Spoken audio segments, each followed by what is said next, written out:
you think you have a fantastic memory? Or do you think you have a very bad memory? Well, here's the good news.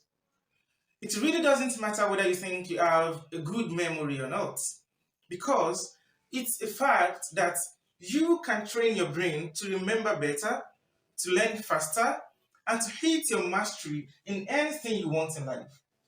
Though I'm still very young in learning, but one of my records is that under 5 minutes, I successfully impressed the director of nursing service during my interview session in 2016.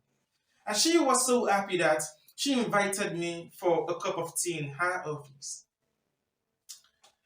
And for those of you wondering about what we discussed on that day, well, I'm sorry, I have to keep that to myself. Also, I described the human brain in less than 5 minutes at Neuropsychiatry School of Nursing and was invited over for a talk on human brain by one of the specialists. And outside my profession, I enrolled in a lot of classes. I learned and achieved certain level of mastery in research analysis in just 1 week. And I started making cool cash for myself. So for those of you who are thinking of hiring me for their projects, I'm available. But we can talk about negotiation later on. I also learned graphic design, animation, audio and video editing, including poetry, in a time space of 2 months. And based on all I've said now, I can guess what's going on in your mind right now. You're thinking, oh my God, that's a hard damn genius right there.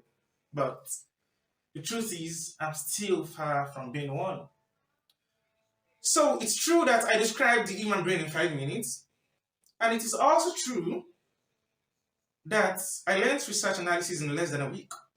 But it is also true that many years ago, I used to hold the world record in forgetting. Though this is not official, but if you ask my mom and dad, they'll tell you that I had a very poor and terrible memory. I still remember when I was around 13, my mom told me to get her Magister from a shop down the street after taking a sharp corner to the right. But lo and behold, I got there and I bought a toothbrush. What's the relationship? A toothbrush and a seasoning. So for those of you wondering about how my mom acted when I presented her the beautiful brush, well, you guessed right. I was punished in a very strict way. And some times ago, after leaving school, I went into a game shop, and if I were to be honest with you, that's my normal routine after class. So I played and I forgot my school bag.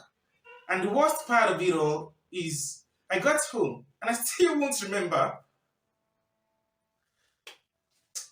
But at night, I have to do my assignments. So I searched everywhere, but I still won't find it. As if that's not enough for me to remember, I got to school the second day. I still won't find my bag. Guess when I remembered? I must confess, though it's highly embarrassing, I realized I left my bag in the corner of the game shop the second day while coming home from school.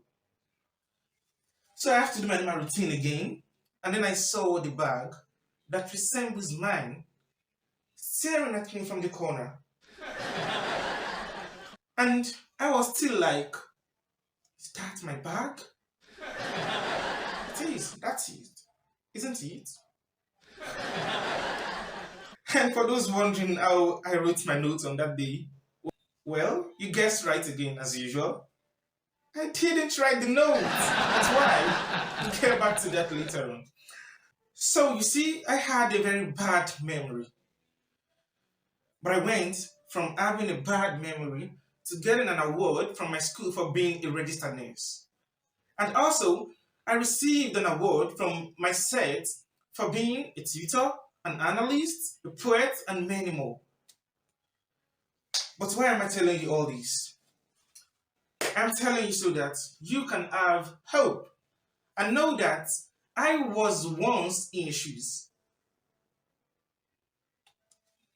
The good news is anyone can train their mind, their memory, anyone can become a fast learner because today and in this very video, I'm going to be showing you just a tip of my formula of how you can learn anything and master anything in a fun and easier manner.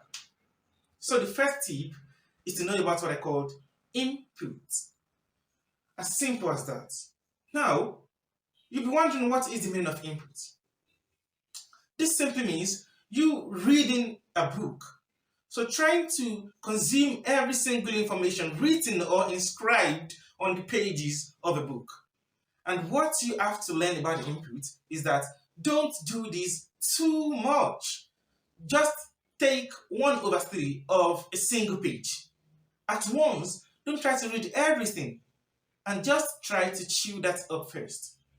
So make sure you don't do the input too much. Have you found yourself in this kind of situation before? A friend gave you a book to read in a very limited period of time. And at the very end, another person asks you, what do you learn from this book? And you were like, this book? What I learned? This book. It's a good book. And the person said, I understand what you were saying. What are the benefits offered by this book?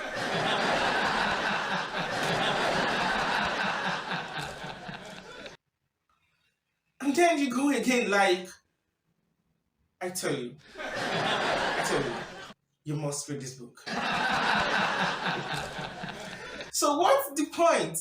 What's the point of the large input with a very shallow learning? We don't want that.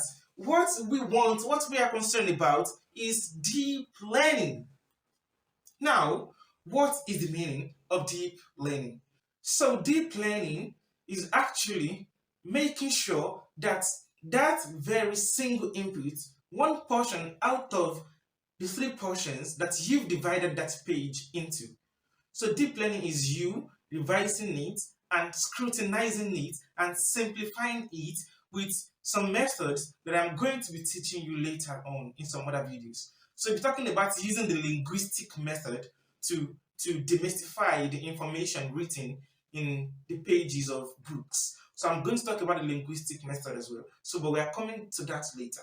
So what you have to concentrate on first is the input.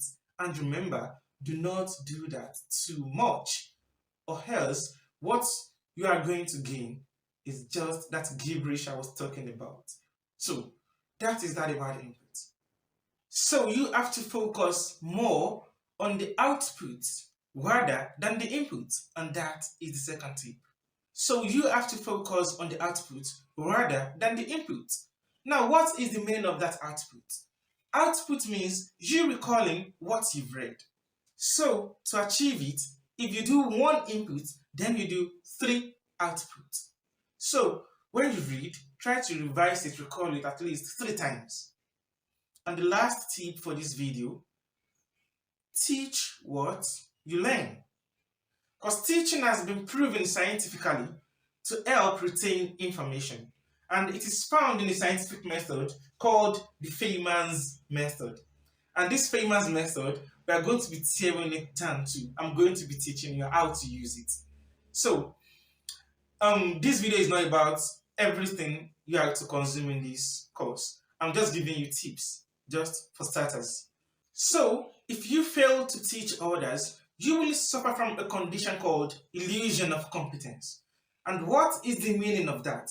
Illusion of competence is you believing that you are already competent enough or about something you've learned.